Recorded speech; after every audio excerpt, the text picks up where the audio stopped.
Salut chers amis en Jésus-Christ et bienvenue à notre méditation du 4e dimanche du carême à l'année C. L'Église nous propose le livre de Josué chapitre 5, versets 9 à 10 à 12. La deuxième lettre de Saint Paul, apôtre aux Corinthiens chapitre 5, versets 17 à 21. Et l'évangile selon Saint Luc chapitre 15, versets 1 à 3. Et du verset 11 à 32, qui relate de manière principale la parabole des fils égarés, des fils prodigues. Nous méditons autour du thème prodigueur au cœur. Prodigueur au cœur.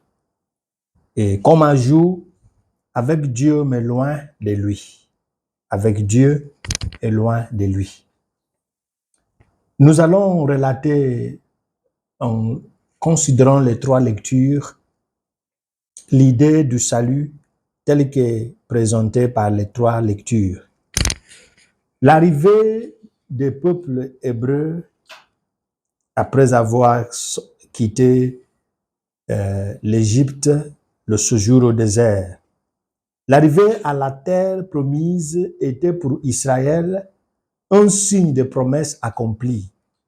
Et cette promesse est une nouvelle vie, un salut, dont ceux qui ont été approuvés par Yahvé ont pu atteindre.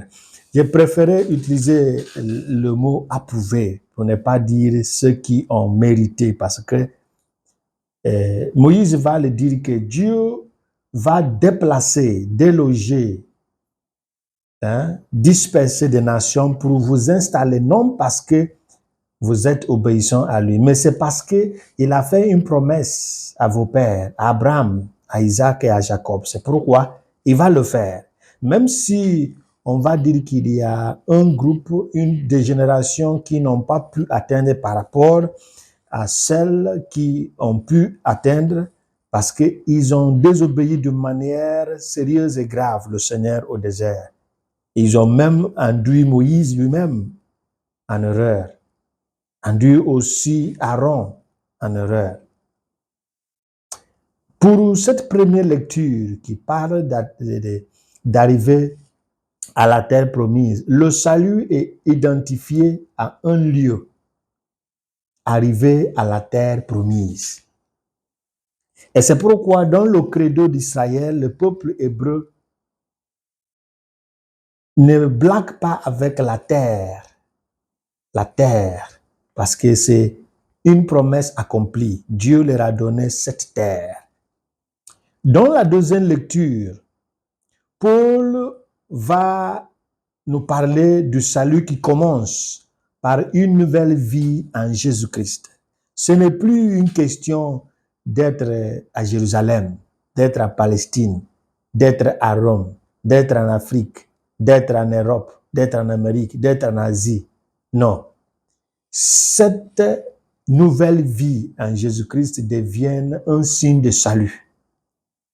Le salut sera maintenant identifié à un état de vie qui sera un changement ou bien une expression radicale de la suite du Christ, quel que soit le lieu où tu seras.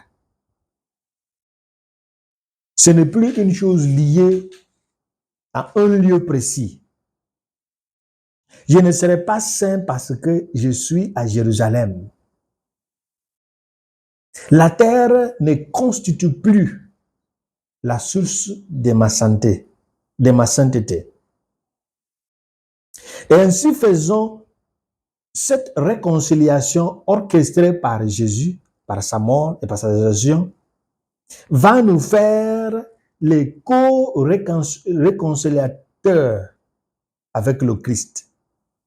De sorte que Paul va nous considérer comme les ambassadeurs du Christ, parce que notre travail, c'est d'une manière contagieuse de réconcilier d'autres, comme nous avons été réconciliés grâce au Christ.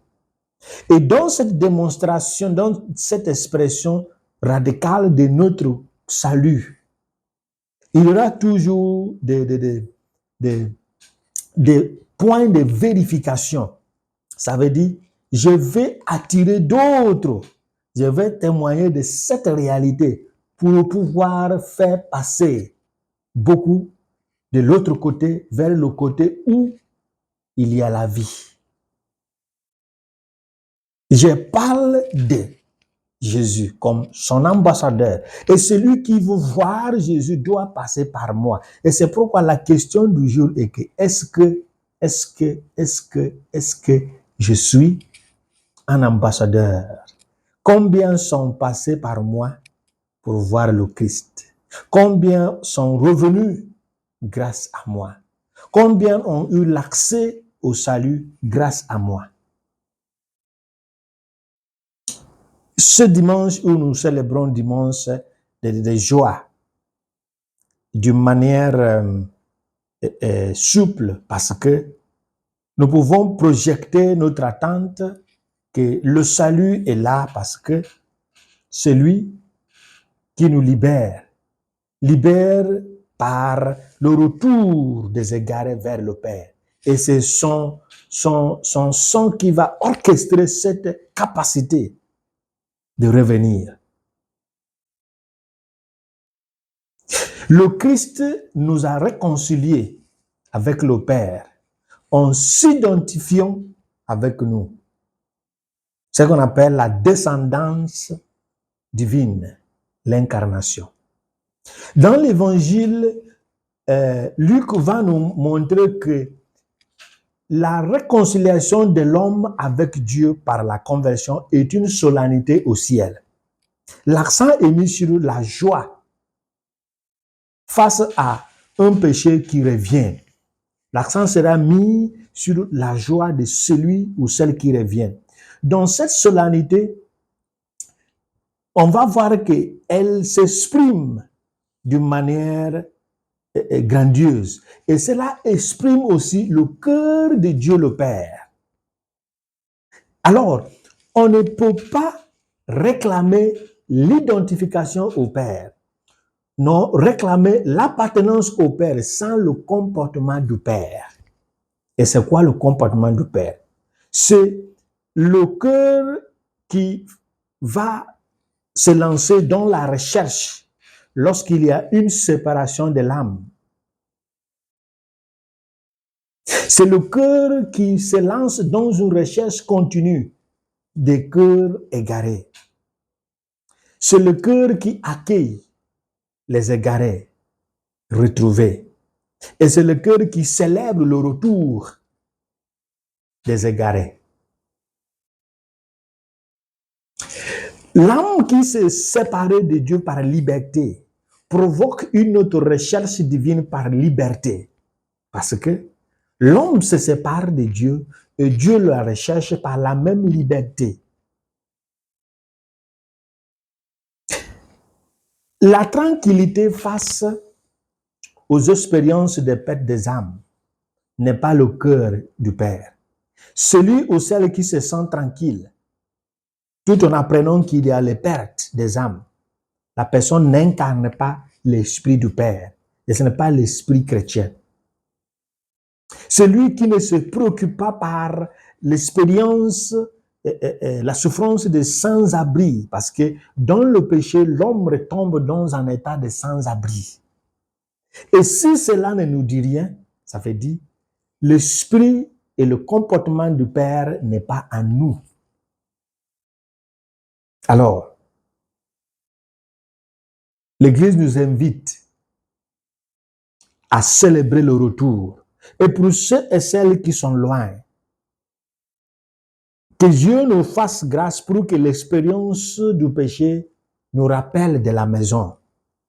Parce que tant que l'expérience d'humain ne nous rappelle pas, ne nous donne pas le sens de la maison, le retour est impossible.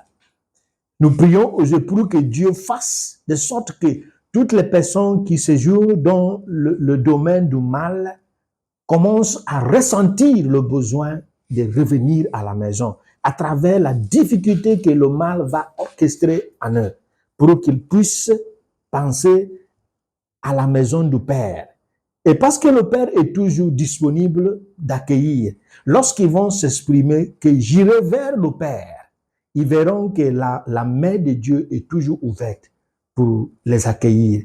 Et nous qui sommes à la maison, que Dieu nous donne l'esprit du Père, le cœur du Père, de sorte que nous nous lancions dans la recherche continue des égarés. Et lorsque les égarés reviennent, pour que nous puissions aussi participer à les célébrer, de ne pas se comporter comme le fils aîné qui est prodigueux au cœur avec le Père, mais loin du Père. Que Dieu nous épargne de cette mentalité, le Père, le Fils et le Saint-Esprit. Amen.